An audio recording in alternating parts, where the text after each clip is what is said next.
Hi, and welcome to our video about informative writing. Now this term in writing, we're going to be switching over from imaginative text to informative text. And we're going to take some of the stuff we've done in the 7 steps of writing and try to bring it across to informative text. Before we start, what is an informative text? Well, an informative text is usually something that's purpose is to either inform us and give us information, to describe something. So you might be describing something and how it looks.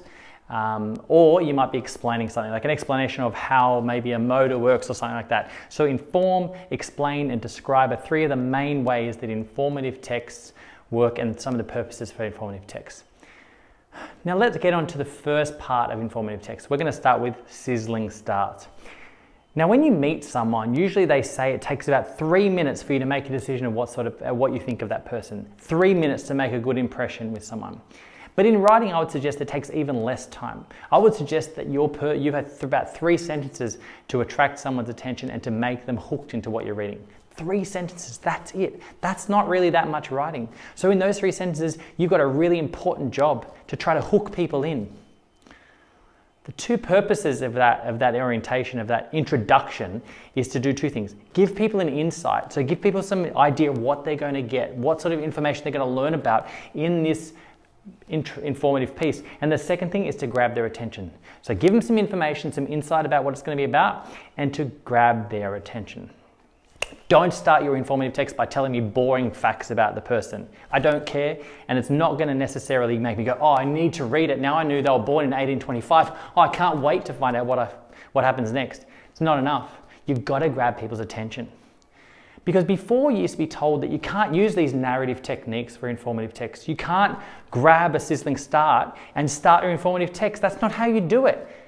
But they're actually wrong. And the Department of Education and NESA and all these people who run education have said you are allowed to start informative text in an interesting way, in which sometimes you do use a simile or some sound effects or some show don't tell or some anecdotes or other things like that. Things that we usually find in an imaginative text, you can use them in an informative text to make them more interesting. So let's use an example. Let's take an example of something we've learned about last term. If you were going to do the story of William Bligh and John MacArthur, and you were going to tell that story of the Rum Rebellion. Let's think of how, if you were going to explain that to someone, you're going to inform people about how the Rum Rebellion played out. The basic way, you might start by saying, the Rum Rebellion was a very important part of Australian history. Or you might say, William Bligh was a Navy officer who was born in the 1700s in England. He was a very important figure in England and commanded many ships and was the governor of New South Wales. He was a very controversial figure in Australian history. Okay, all those things are true and they're not even that boring. I'm not even going to say they're that boring. But is there a better way to get people's attention about this Rum Rebellion in a way, or even just these 2 people? Even if you weren't talking about the Rum Rebellion, even just talking about a biography about these 2 people, is there a better way to get me hooked about these people because they've got very interesting lives? Let's start with sound effects. We could start with a sound effect to try to get people's attention about this story. We're going to almost like flashback, and then we're going to go tell their story. But straight away, we're going to get their attention. So let's take John MacArthur. What's some of the really important things that John MacArthur, some really interesting events that happened to him? Well, we know that he tried to fight a court case and tried to overthrow, well, he didn't overthrow William Bligh, but effectively his movements did. He got sent back to England, but one of the things that keeps coming back to me is that duel that he had with his superior, where he had a shootout with them. That might be a great way to start. So it's like bang, bang, bang. As the smoke cleared, John MacArthur had seen that he had won his duel with, I forget who it was at this time. He'd won his duel and had, defended his honor. These are just some of the activities that John MacArthur engaged in his time in Australia. Suddenly I'm like, whoa, this guy's getting into shootouts? I need to know what happens next. If it was William Bligh, if we were doing the part on William Bligh, some of the sound effects could be back from the Mutiny and the Bounty, where we have his people, his sailors, calling out to overthrow him. Like, come on boys, let's get him now. That would be a huge, huge way. And then it's like, come on boys, let's get him. As the sailors ran up to take William Bligh hostage, they knew they had entered into a scenario they couldn't turn back from now. William Bligh was a man without a ship. Something like that. What a great start. Then you go back and you can tell his whole history. You can start with where he was born and those things. But we're getting people hooked in those first 3 sentences. Those interesting facts are really interesting, are really important. You could try to make them funny. You could try to make it humorous. Even though it is an informative piece in something that's not that funny a subject, try and make it funny. Just trying to think off the top of my head something about William Bligh. What's worse than being overthrown on your own ship and have a mutiny against you?